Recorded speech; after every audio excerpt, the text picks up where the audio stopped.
sống tê lô xài bê ngơ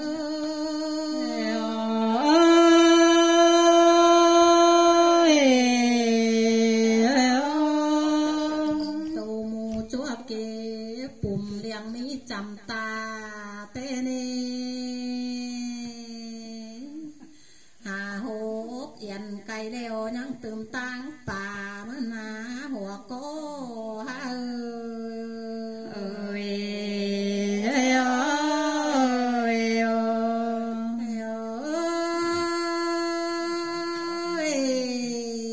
sửa phá xí lùi khép các mây lượn tên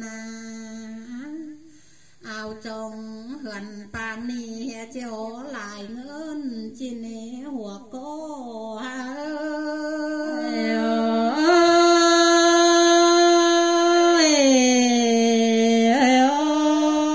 tiếng treo ship cơn bèn mi lại kêu tên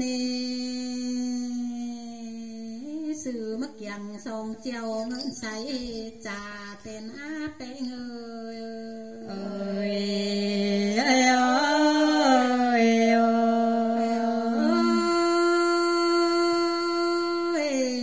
lệ hoa khả sĩ tù cái pi chôm bờ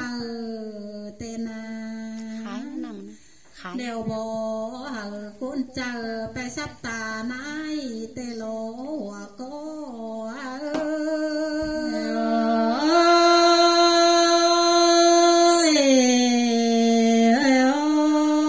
nơi bố sườn ra bé mà nặng tê đê xe máy cày vào răng tàng sang mết tên ảo tên á sú mơ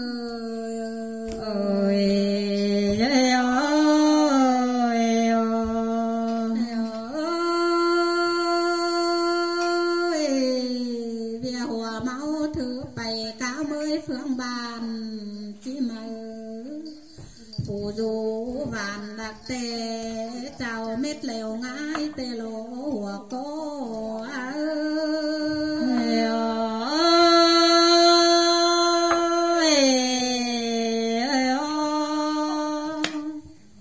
tê ngà su mư ý côn nợ bày vấp tiền cao mới bờ chiang bang cười tồn âu bờ côn muôn má lại tê ô bê ngơ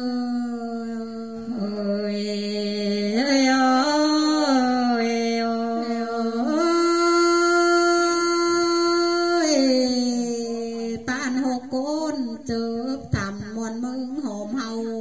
tê lô nạp thị chèn chinh tê cầu ship lại bán tê lô hùa cô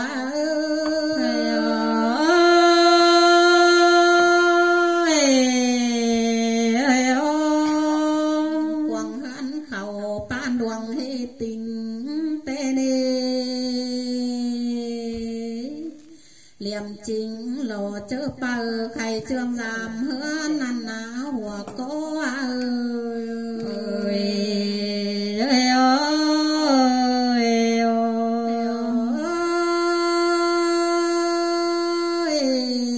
quăng sông pan sắc cằn cộp ngân hôm phải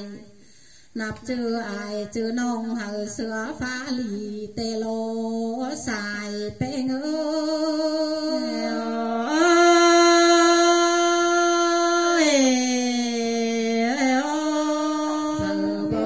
trống bày sao tăng dùm dồn tê nê sồn vương tê sữa phá sữa sao lùi tên áp bê ngơi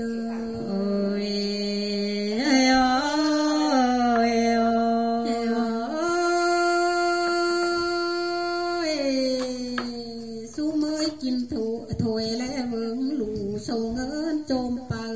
nam phù áo hờ ven nồi ngam ship lại bắn tê lỗ xài bê ngơ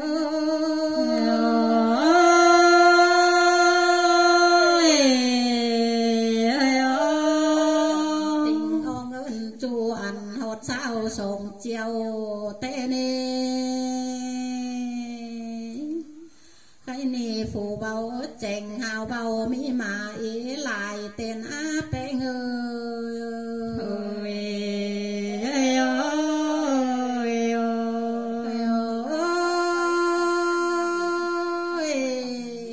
và phăng hào tô cúc bài sơ tay quần bàn na nạp các khoản ta chín khẩu nhựa lại giống tên xài bé ngơi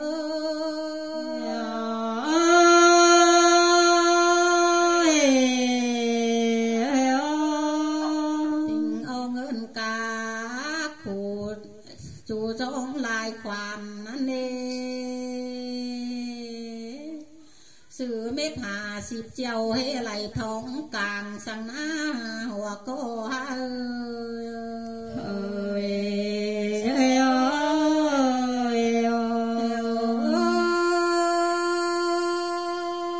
ảo mắn bó màng xìa khen chinh chôm bờ và lê lại lù tàu mà liang hay hột lại bì nà ná xài bé ngơi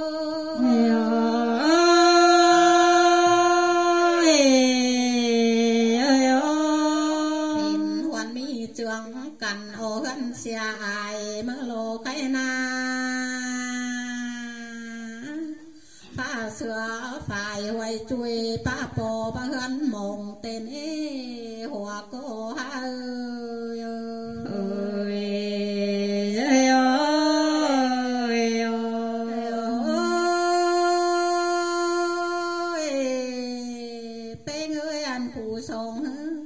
nhang thứ bằng sửa phá sông hồ mà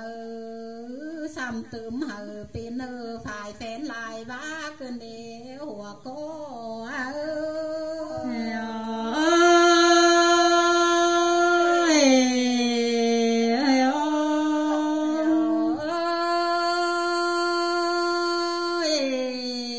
chú con hâu vững đủ việc chính chôm bờ nên anh sum nong là bị pe ngã hòa cô